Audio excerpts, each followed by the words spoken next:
minutos.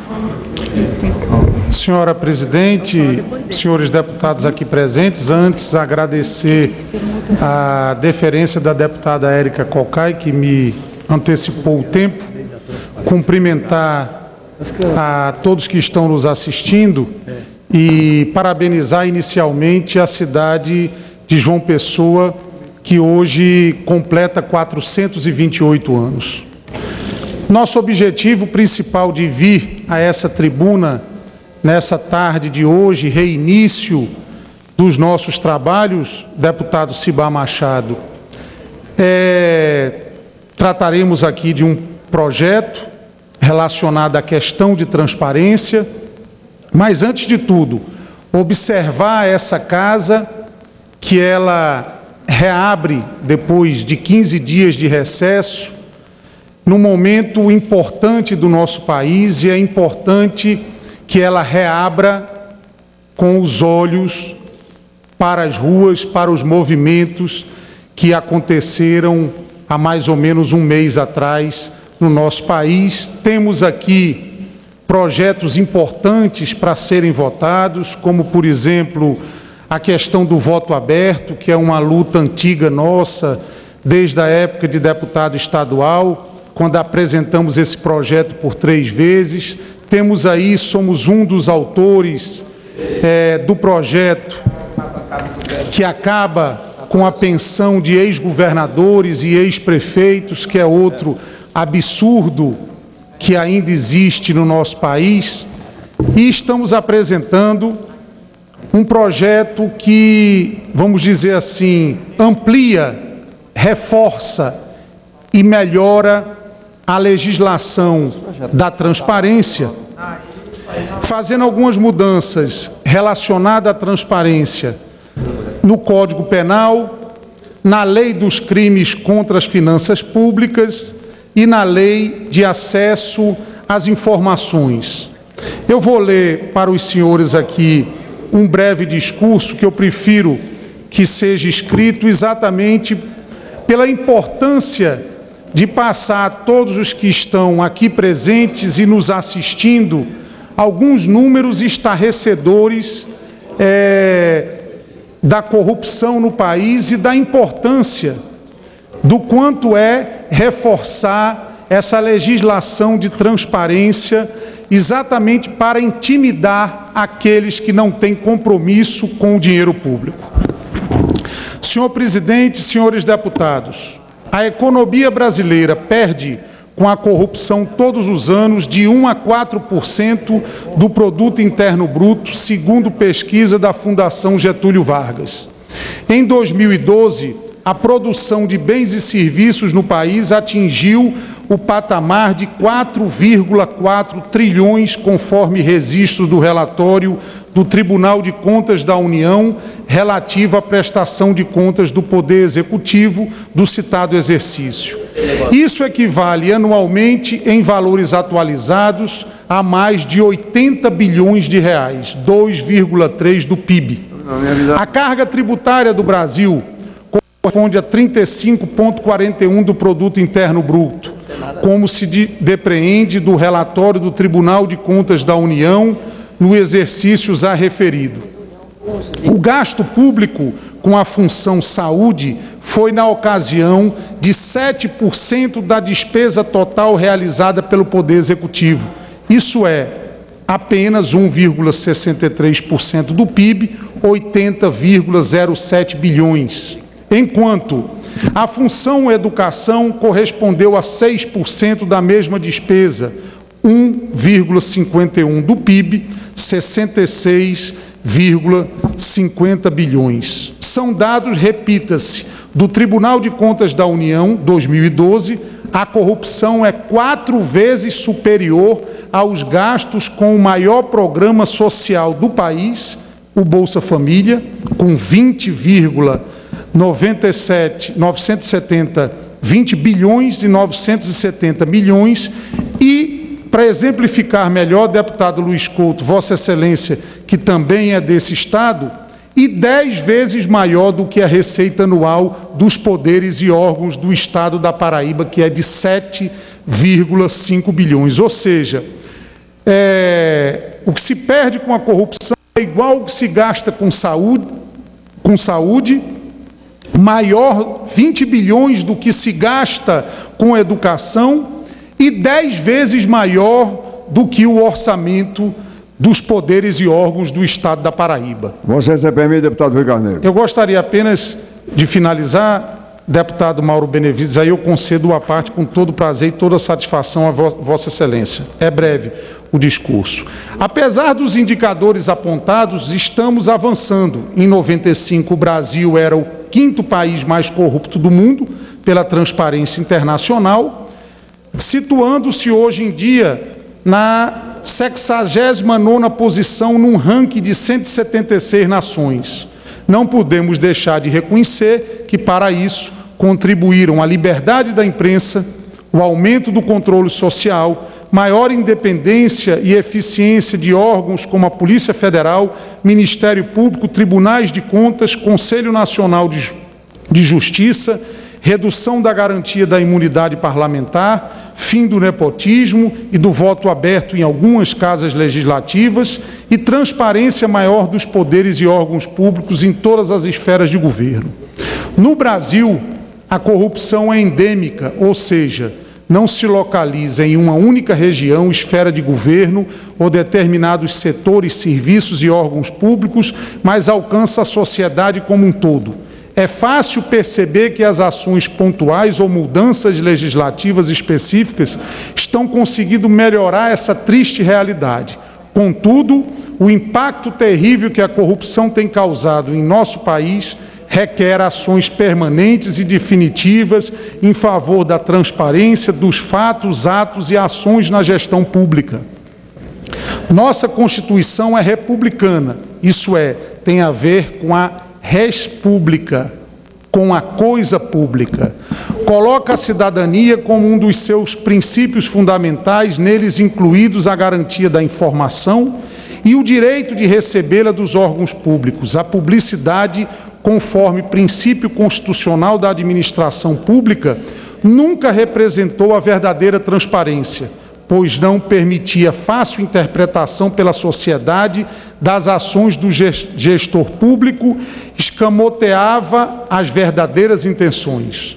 Com o advento da Lei de Responsabilidade Fiscal, determinação constitucional, a transparência passou a figurar na ordem do dia do cidadão brasileiro, quer seja individualmente ou em organizações. Apesar de imposição legal, nem o tempo ajudou em tornar verdadeiramente transparente a gestão pública, pois foram várias as interpretações e desculpas para não se cumprir um preceito constitucional e legal. Apesar da aprovação de leis, edições de decretos e portarias, a realidade remete para o descumprimento das normas, quer seja por desídia do gestor público, pela inércia dos órgãos de controle ou pela necessidade de aprimorar as legislações específicas vigentes a fim de penalizar os que insistem em não ter os princípios da honradez e da decência. O despeito à sociedade impele então as marchas populares nas ruas desse país, clamando todos pelo atendimento às demandas dos bons serviços, maior transparência e punição aos responsáveis pela delapidação do erário. Recentemente, este Congresso aprovou e a Presidenta da República sancionou a lei que responsabiliza na esfera administrativa e judicial pessoas jurídicas, demonstrando a importância de conjugar penalidades em esferas distintas. Em relação às alterações que estou propondo, para melhor compreender, exemplifico. Se um determinado ente não estiver adimplente com as suas obrigações legais, não poderá receber transferências voluntárias do governo federal. Pergunto às senhoras e senhores deputados, qual o interesse do gestor em atender às exigências da legislação que trata da transparência pública em tempo real, se a penalidade prevista não é o recebimento de transferências voluntárias? se o ente que o referido gestor administra já se encontra impedido de receber tais recursos. O que eu quero exemplificar com isso, senhores deputados, é que, por exemplo, na Paraíba, hoje, 80% dos municípios estão inaptos a receber essas transferências. Então, se a punição é não recebê-las em virtude da questão de transparência, a transparência, deputado Luiz Couto, fica num segundo plano, porque a prefeitura já está sem condição de receber recursos. Daí é a nossa mudança nessa legislação. Acredito que não há nenhum interesse transformando uma legislação importante e atual em letra morta. Portanto, senhores parlamentares, o momento nos convoca para aprimorarmos esta legislação no âmbito da transparência pública, tanto a lei da divulgação em tempo real, como a lei do acesso às informações públicas. Em nome do verdadeiro controle social, venho propor a este egrégio Parlamento Nacional alterações específicas e pontuais na Lei Complementar 131 de 2009, que trata da divulgação das informações públicas em tempo real, na Lei 10.028, que combate os crimes contra as finanças públicas, na Lei 12.527 de 2011, que determina o acesso à informação pública, além do Código Penal. Esperando, para tanto, contar com o apoio dos parlamentares e de todos os partidos da mesa desta Câmara Federal. Finalizo e agora concedo uma parte ao deputado e ex-senador Mauro Benevides, o que para mim é uma satisfação ouvi-lo, e posteriormente ao deputado Luiz Couto. Nobre deputado Rui Carneiro, Vossa Excelência, há poucos instantes, talvez nas duas primeiras páginas do seu magnífico pronunciamento da tarde de hoje, Vossa Excelência fez uma referência à expectativa do Produto Interno Bruto, numa variação que realmente hoje está sendo acompanhada par e passo pelos segmentos empresariais e por todos aqueles analistas da conjuntura econômico-financeira do país. Eu poderia dizer a Vossa Excelência que há uma expectativa de que, nas próximas horas, conheçamos o resultado do segundo trimestre. E aí, então, somado o primeiro, que foi aquele 0,6%, com esse segundo, talvez tenhamos condições de fazer uma projeção mais otimizante do que possa ser o final do PIB ao término do exercício. Aqueles que vaticinaram 3% já recalcularam para menor e em torno de 2,5%. O fato é que nós queremos que o país se situe em condições de continuar partilhando com aqueles seus companheiros do G20 e mais do que isso dos BRICS, em condições bem mais satisfatórias do que esse PIBinho que tem aparecido aí, criando uma situação desconfortável para o Brasil no contexto internacional. Portanto, a menção que Vossa Excelência fez no início do seu pronunciamento à expectativa do Produto Interno Bruto, não há dúvida que foi uma colocação absolutamente ajustada à realidade e à expectativa nacionais. Cumprimentos a Vossa Excelência pelo discurso que profere. Eu agradeço as suas palavras e concedo a parte ao nosso colega da Paraíba, inclusive, deputado Luiz Couto. Deputado Rui Carneiro, em primeiro lugar, eu queria me associar às felicitações que Vossa Excelência faz também ao nosso município de João Pessoa, pelo aniversário da sua emancipação política que celebramos nesta data. Desejar ao povo de João Pessoa que possa continuar nesse processo da democracia, da Vossa Excelência colocou, da transparência, que é fundamental, e do controle social. Transparência, ela é sempre bem-vinda, e quando nós batalhamos para que essa transparência ela venha impedir que a impunidade continue sendo a mãe de todos os crimes que são praticados, Vossa Excelência agora coloca na proposta que está encaminhando essa casa, no sentido de fazer com que nós tenhamos mecanismos de controle social, impedindo que haja impunidade, mas também favorecendo sempre mais aquilo que é fundamental, a transparência, para que a população possa ela exercer plenamente o controle social. Parabéns, Vossa Excelência, pelo pronunciamento. Eu agradeço a parte de Vossa Excelência. Para concluir, comentar rapidamente as mudanças que estão sendo feitas, tanto no Código Penal, na Lei de Crimes contra as Finanças Públicas, na Lei de Acessos às Informações. Na verdade, o que nós queremos é que aquele que deixe de divulgar e ou disponibilizar a qualquer pessoa física ou jurídica o acesso a informações da gestão pública que não estejam protegidas legalmente e não coloquem como gestores no portal da transparência de forma breve tudo aquilo que estão fazendo, licitações, todas as ações de governo. Nós estamos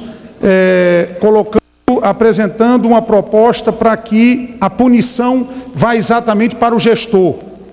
Então, as infrações previstas nesse artigo serão punidas com multa de 30% dos vencimentos anuais do agente que lhe der causa, sendo o pagamento da multa de sua responsabilidade pessoal. As infrações a que se refere este artigo serão apuradas pelo Ministério Público de acordo com a sua competência em relação ao agente público que estiver envolvido. Nós estamos buscando com isso, deputado Cibá, trazer não só essa punição branda que hoje existe e não é cumprido pela maioria dos gestores da questão da transferência, mas uma punição ao próprio gestor, porque ele efetivamente é o responsável por não estar cumprindo essa legislação. Era isso. Esse projeto terá a minha autoria e a do líder do PSDB, deputado Carlos Sampaio. Estamos dando entrada na parte da manhã, amanhã, e gostaria de contar com o apoio, com a solidariedade de todos os colegas, todos os parlamentares, principalmente porque esse projeto vai na linha, deputado Isalci, exatamente de um novo Brasil, que eu acredito que é o que os movimentos têm buscado, novas posturas, novos comportamentos, uma mudança, e volto a repetir o que disse no início do nosso pronunciamento. É importante que essa casa absorva, entenda e realize ações que vão de encontro ao desejo popular, a um novo tempo, a uma nova Câmara, a um novo Senado e, consequentemente, a um novo Brasil. Muito obrigado e boa tarde a todos.